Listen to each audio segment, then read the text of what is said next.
Hello, everyone. Welcome to Setting the Board Agenda. I'm thrilled to be recording here from the New York Stock Exchange. I'm thrilled to be joined here by Lynn Martin, the president of the New York Stock Exchange, and we're going to talk about everything companies need to prepare their governance and their board before they go public. But before we jump in, Lynn, I'd love for you to share a little bit about your background with the audience. So awesome to have you here, Brian. We are so proud to be customers and partners to Diligent.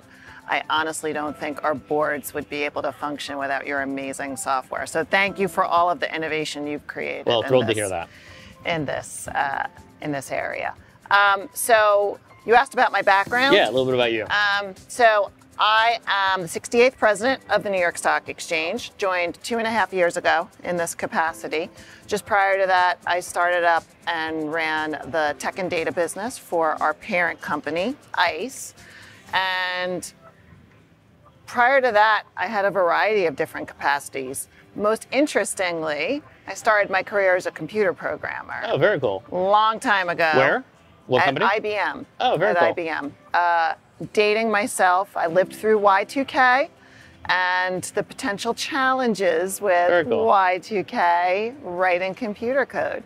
But then quickly I moved into the markets. The markets were starting to embrace technology, and the advent of electronic trading was starting to make inroads on the way we bought and sold, at the time, derivatives, and then moved into the equities markets. I actually got a degree in computer science as well, but oh, you did? Our team will not let me anywhere close to writing code. Yeah, so. Very wisely. I don't think my team would let me anywhere near. Every now and then I threaten to dabble, but the team quickly moves me on to something else. So I'd love to start out with, Lynn, talk about a little bit of your experience in the boardroom. Yeah, so I currently serve on 4 not-for-profit boards, including the Board of Trustees of my alma mater, Manhattan College, and a variety of other boards, including the Inner City Scholarship Fund in New York City, the Partnership for New York City, a variety of other capacities. And then I also have a board. I have a board at NYSE. We have a variety of subsidiary boards at our parent, focused on operational resilience and technology governance. And then, of course, our parent board. So I sit in that board meeting as well. And how does the New York Stock Exchange work with companies to help prepare them to go public and help to prepare their boards to go public? Yeah, it's interesting to me, having been in the seat for 2.5 years, how companies evolve their boardrooms. And they evolve their boardrooms in the run up to going public. Series A, Series B, Series C typically has a very different board than when you're in the later stages of fundraising. Mainly because what you're focused on is very different. When you're first starting up the business, you want ideas, you want capital, you're in a very fast growth trajectory type business, investing a lot in the business to take it to the next variety of levels. When you're about to go public, you have a variety of other things you need to think about. You need to think of things including Nom and Gov committees. You need to think of audit committees. You need to think of risk committees, particularly in this day and age of cyber. So not where companies spend as much time early on in their correct. So the way we educate companies that are in the various stages of evolution is to provide them resources. So very frequently, we'll talk to boards of prospect companies, but we will. At what stage would you talk to a board? We really start to talk to, the CEO, the management teams, I would say, pretty early on.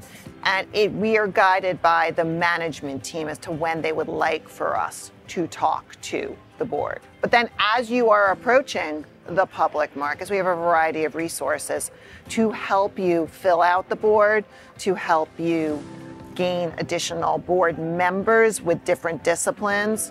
Diversity is an area we tend to help our prospects and our existing listed companies out with. But then when you graduate to the public markets, we spend time with public boards helping them, educate them on various risks we see in the market. Cyber is one area, ESG, the different disclosures that are required of public companies are other areas. And what's your advice to growing companies, earlier stage companies, on when to start to formalize your governance? I think there's merit to thinking about governance early on, mainly because it's going to add a different type of discipline to your day-to-day operations. And it could be a game changer in terms of spotting early risks to your business, particularly when you think of cyber risks and when you think of the way you approach your financials. You can never go wrong with those two pillars in particular, thinking about those early on, because you want to have a disciplined strategy towards growth, balancing investment as well as revenue, and also you want to ensure that you're protected against various risks. Yeah, you've talked a lot about risk even earlier on, whether it's financial risk, cyber risk, et cetera. How have you seen public companies evolve their board over time to help with all these emerging risks that we've seen over the last 4 or 5 years? I think many companies had spotted the cyber risk pretty early on, particularly the financial services type communities and the ones who have consumer data, things of that nature, the ones that would be thinking about the potential risk to their business, risk to their reputation imposed on a cyber risk. So even before the SEC came out with its cyber disclosure proposed rulemaking, a lot of our companies were already thinking about that risk. I'd say on the financial side, being a public company, many companies are thinking about financial disclosures. If you are a public company, you think about it all the time. If you're about to become a public company, you're already doing the prep work to what would your first earnings call look like. A lot of the larger private companies do shadow earnings calls in the run-up to going public. So you've already got that financial discipline.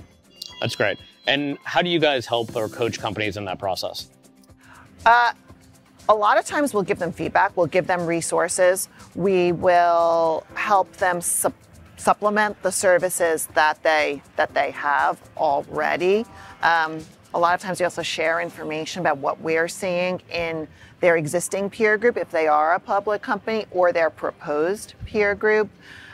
So we've got a variety of resources when I think about the way we service the private companies. The public company side, as rulemakings are coming out, it's a constant dialogue with companies. And as markets are opening up more and we see more companies going public, are there any trends that you see and things that companies going public are looking for that may be different than the past? Yeah, a lot. Because of the advent of the ESG investor, people do look at diversity through a diversity lens. We launched something in response to that called the Board Advisory Council in 2019. What that is a group of 30 CEOs give us guidance, strategic guidance on diversity matters and how to continue to enable companies to fill out their boardroom. Behind that group of 30, we have a database of now 850 diverse candidates. We don't think it's enough, though, to put people in a database and do referrals for those folks. We give them education. We want them to be able to be board ready, to be able to contribute to the committees that they will sit on or contribute to just the general board discussion on day one.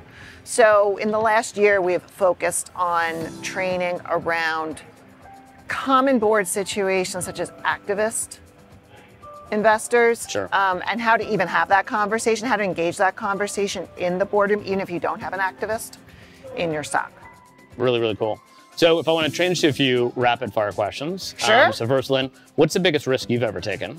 Ooh, I'd say the biggest risk I've ever taken, I tend to be a risk-averse person, so I'll caveat there, is leaning into jobs that were a little bit outside of my comfort zone. I'd say that's probably the biggest risk I've taken. Takes a little bit of a leap of faith, but a little bit of belief in yourself. Very cool, very cool, totally agree. And then what is your advice to anyone as they approach their first board meeting? Ask a lot of questions. I'd say that's general advice that I give to anyone in any professional capacity. And joining a board is a professional capacity. You were chosen as a board member because the board believes you can add value, and the management team believes you can add value to round out the discussion in the boardroom. So ask a lot of questions. Don't be afraid to ask questions. Build relationships with the other board members. Ask questions to management. I know from a management perspective, I'm always happy to talk to our board, not just from educating them, but also hearing their perspective on issues I may face in the day-to-day. Very cool. Great advice. And then lastly, any advice for companies looking to go public?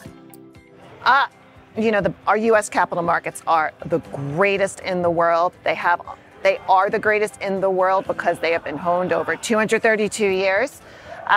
And now's a great time to be thinking about tapping the public markets. 2024 feels like it's the reemergence of the IPOs and setting up for a great 2025 and beyond. But importantly, thinking about your very focused story. That will enable you to have the same success as other companies we've seen go this year. A very focused strategy and a very focused story to investors. Awesome. Thanks, Lynn. And I'm sure great governance as well to help companies. Absolutely. Absolutely. That goes without saying. I agree.